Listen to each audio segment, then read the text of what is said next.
This was an old video I made for Lemon 64 forum on this cartridge I couldn't get to work, but I could get it to boot by doing a few things. Check out this video. Here's that video on the cartridge. When I plug it in, I get this screen, and I'm trying this on a different C64, but I did find on this one, if I hit the reset button, it works, but also on this one, if I turn it off and back on real fast,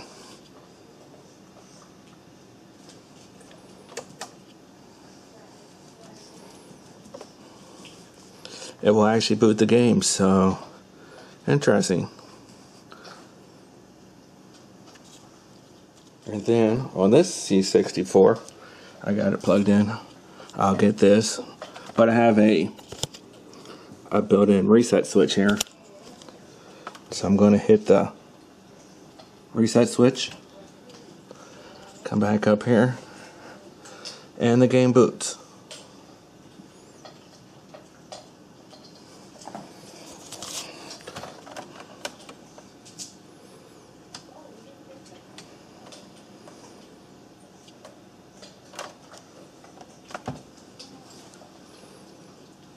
There you go.